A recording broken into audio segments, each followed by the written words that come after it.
The regularly scheduled program will not be seen at this time in order to bring you this special Count on Two presentation, Bridging the Future, brought to you by your Low Country Chevy dealers.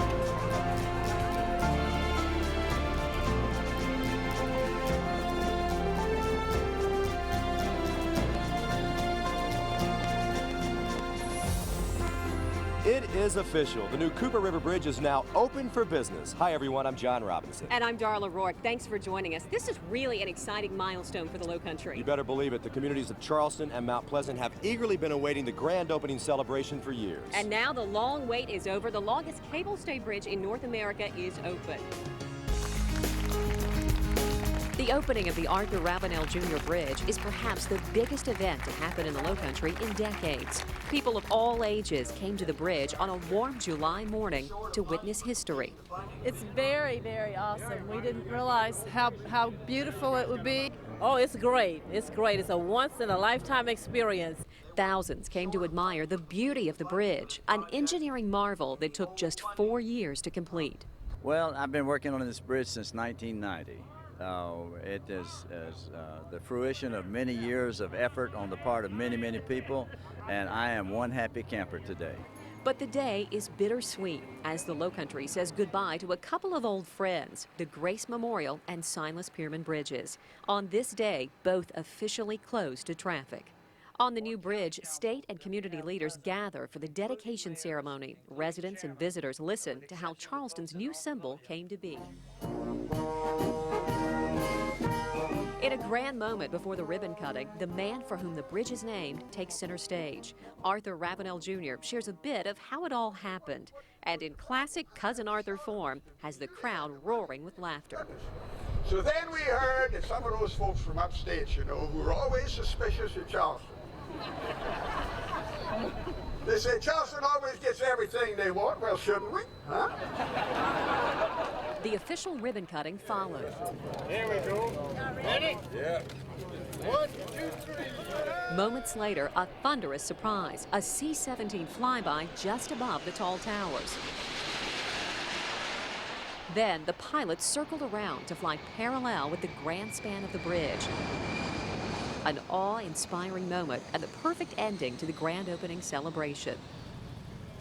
Finally, it is time. After years of anticipation, drivers started lining up for the historic first journey across the Arthur Ravenel Jr. Bridge. It's worth the wait, guys. It's worth the wait. This is wonderful.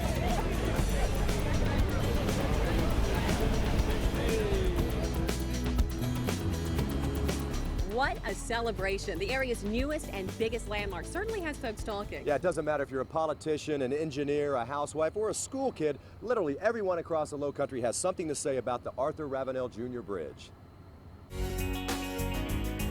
Amazing. It's just so big. It just blows you away. The cables are a lot larger than they look on TV. It's huge. I love it. Well, you know, it's just hard to explain.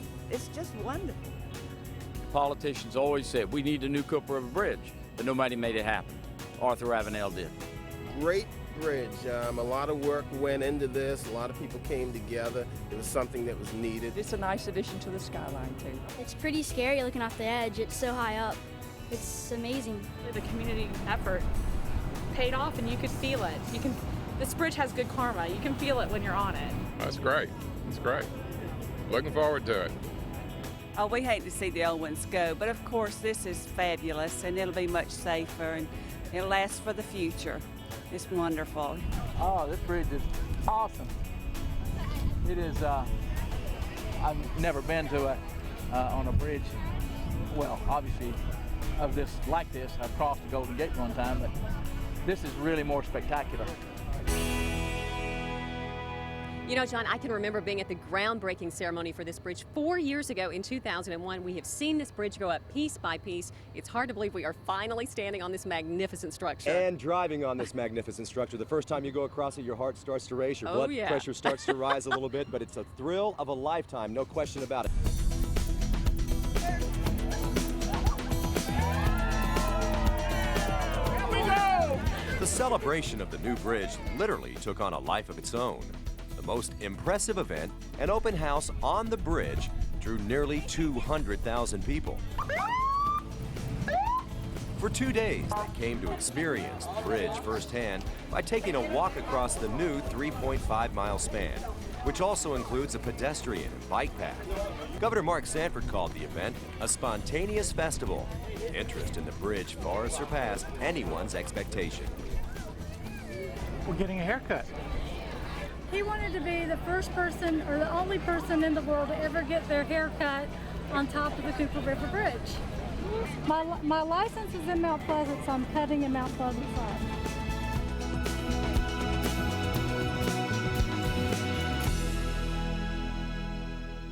You know, over the years, Count on Two has been covering the building of this bridge piece by piece with a very unique perspective, but we've also asked our viewers to send us their perspective in the form of pictures. That's right, and we want to share some of those with you.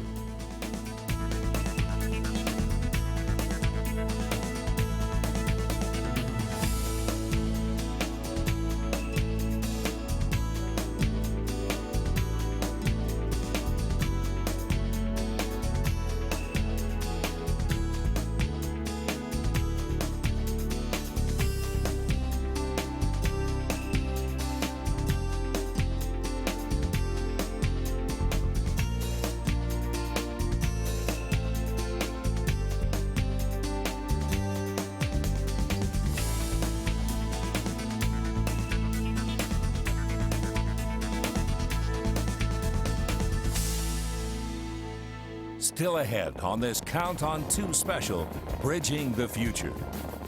Celebrating the longest cable stay span in North America with the biggest fireworks show in the Southeast.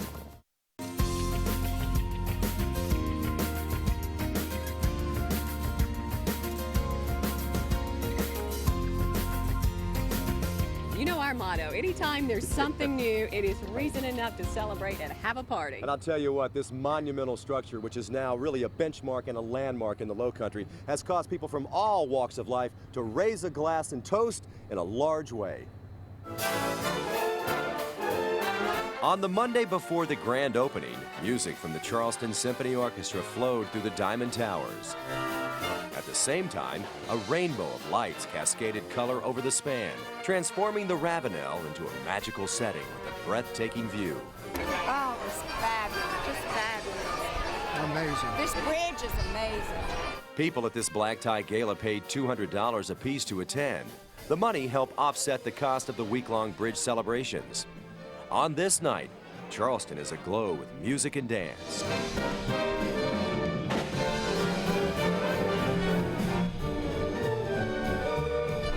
And as the sun set on the evening, the band played on.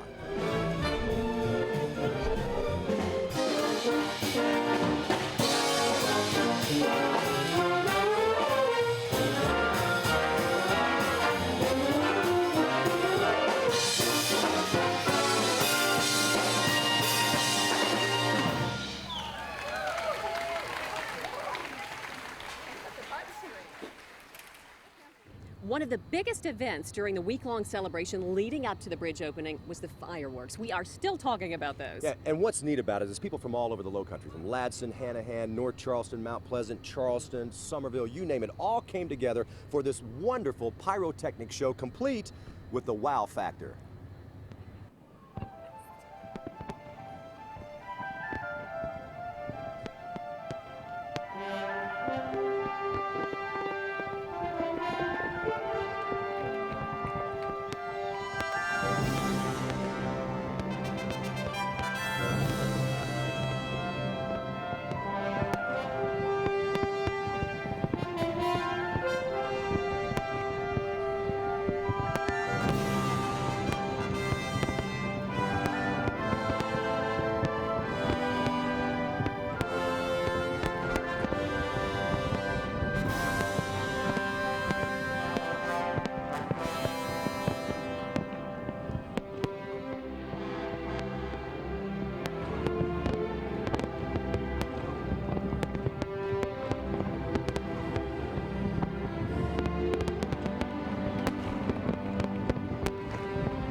unbelievable. That is probably the only way to describe what we just saw right there. Still, that wow factor is amazing, and really an emotional show as well. Very powerful. That's right. We all wondered what 72,000 fireworks were going to look like as they lit up the Arthur Ravenel Bridge. I think it exceeded every expectation we had. Completed in 4 years, thanks to the dedication of more than 1,000 bridge workers and others behind the scenes. Next, a step back in time as the Arthur Ravenel Bridge begins to take shape. You're watching a Count on 2 special. Bridging the Future continues. Darla, getting to this day, if you think about it, was literally a monumental task. I mean, hundreds of thousands of man-hours it took just to put this thing together. Yeah, no doubt about that. The engineers definitely had their work cut out for them. As far back as 1978, officials deemed the Grace Bridge to be unsafe, but the construction of the new bridge didn't get the kickstart it needed until 2000, when a state inspector discovered what he thought to be a crack on the Grace. It was shut down the next morning. Rush hour was a joke. Traffic backed up on Coleman Boulevard past Shem Creek. I'm just upset at the fact that they knew about this bridge about 16 years ago that this thing was going to be trouble. Politicians from around the area jammed into meeting rooms discussing ways to get the long-talked-about bridge funded and built quickly. But those meetings led to frustration. It turns out the feds had set aside $5 million for the project, but the state was late on turning in the application, so the money went elsewhere, upsetting then-Senator Fritz Hollings. There's a lot of incompetence up there. They better get their act together. That's where Arthur Ravenel Jr. comes in. He had led the charge to create the State Infrastructure Bank to fund such projects. It was in place by the late 1990s, but he still had to get creative to get the rest of the money, convincing Charleston County and the State Ports Authority to come up with the cash to put the project in motion, and then got his old buddy Fritz Hollings to come up with that federal money. My old friend and Charlestonian, now retired, he says, if you put together some heavy-duty state money, he says, I'll get you $100 million from Washington. And he did. It started on July 2nd of 2001, the groundbreaking ceremony. In the first few months, yielded very little in the way of visible progress, but that soon changed. By early 2002, support piers were being drilled into the floor of the Cooper River in Town Creek. Concrete began flowing in April of that year. In June, the first shiploads of quarry stone arrived in Charleston Harbor. They were strategically dumped around the base of what would become the Diamond Towers, a tool to prevent ships from hitting those towers. And day by day, month by month, those diamonds grew. By April of 2003, runners of the Cooper River Bridge Run saw the towers nearing the halfway point. While the optical focus was what was going on out on the river, workers were making remarkable progress on the approaches from either side. June of 2003 marked the arrival of the first concrete girders. The structure began to take on its signature look in 2004 as the towers were capped and the 128 cables, which are the defining characteristic, began sprouting from the holes on the upper third of the diamonds, with roadbed hanging from them. All the while, tons upon tons of concrete chased the carefully formed patterns up both sides. And on March 11, 2005, the two spans were connected. After nearly 20 years, all that awaited were the finishing touches, signage, paint, and lights, leading up to a chance for the public to walk on the bridge, eat on the bridge, with the grand finale yet to come. Brad Franko, Count on 2. No wonder we're all excited about this once-in-a-lifetime event, because this new bridge has been 10 years in the making. Getting to this point has been quite a journey. Still ahead on Bridging the Future, the new Spann is also bringing new concerns and hopes on both sides of the Cooper River. And they graced the Lowcountry for decades. A look back at the Grace and Pierman Bridges.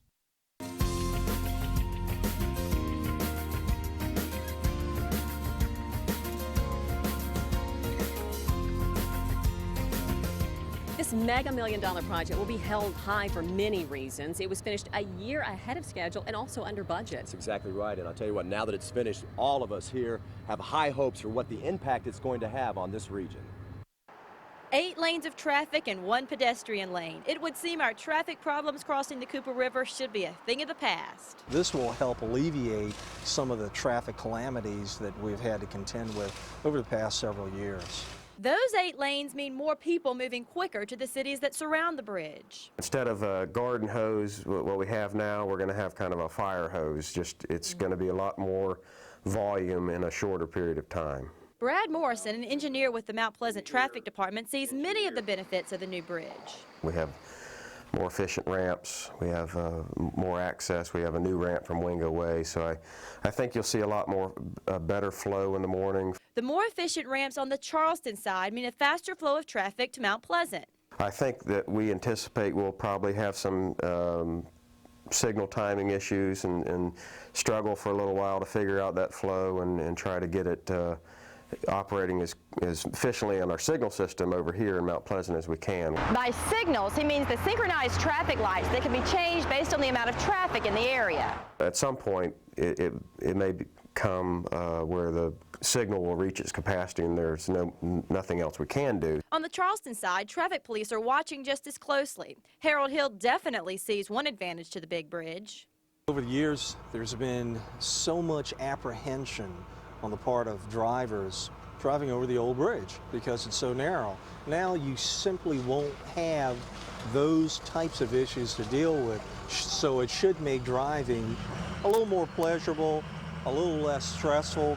If people are less stressed, maybe they can pay more attention to what they're doing. But there's a downside to that. As they feel more comfortable, the speed may have a tendency to increase, but that's where we come into play. Hill has seen his share of accidents shut down the old bridges. When you have 8 lanes to deal with, there shouldn't be a reason why the entire bridge is paralyzed because of one collision. Leigh Spann, Count on 2. As excited as all of us are about the new Arthur Ravenel Jr. Bridge, this is really a bittersweet time for us as well because, of course, the new bridge replaces the Grace and the Pierman. That's right. There are a lot of memories on those bridges, especially with the Grace dating all the way back to 1929. So a lot of people are going to be sad to say goodbye. As late as 1957, an article in what was then the News and Courier quoted highway officials as saying the Grace Bridge is as solid and enduring as store-bought teeth. But Silas Pierman knew better. As commissioner of the State Highway Department, he recognized the need, even though others didn't. And he was a very persuasive man. He could talk somebody into doing anything he wanted to, which in his position was very good. It was good for the state. Originally, Pierman proposed a 4-lane bridge, but the state's financial situation at the time nixed that. The plan was then scaled down to 3 lanes. He was very cost efficient. He got a lot of bang for the buck. When the Silas Pierman Bridge opened on April 29, 1966, it did so without the fanfare and without the 3-day celebration that the original came in with. Pamela Gabriel, co-author of the Great Cooper River Bridge, says much of that had to do with the Vietnam War. So that was really what was in the news the whole time then. And it was mostly just a needed bridge. And even though the new bridge did alleviate traffic woes for a time, it also created a catch-22 in the low country because experts were predicting that Mount Pleasant would grow 5 times faster with the additional bridge. And they were right. From just 5,000 people in 1960 to over 7,000 by 1970. And just 4 years into its life, the Pierman Bridge was full with backups occurring during rush hour, a situation that would become part of the low-country commuters' routine for the next 35 years.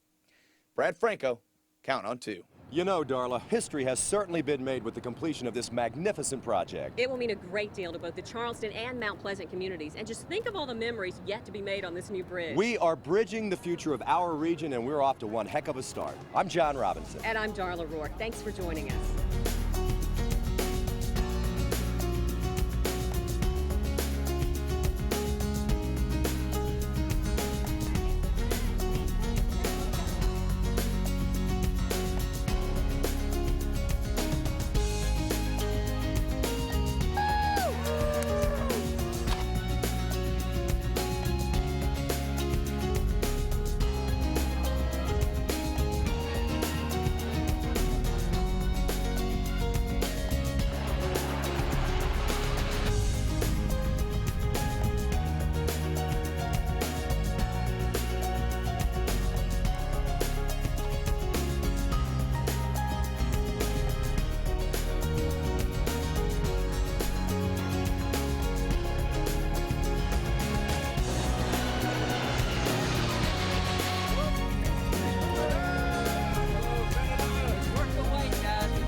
Bridging the Future was brought to you by your Low Country Chevy dealers.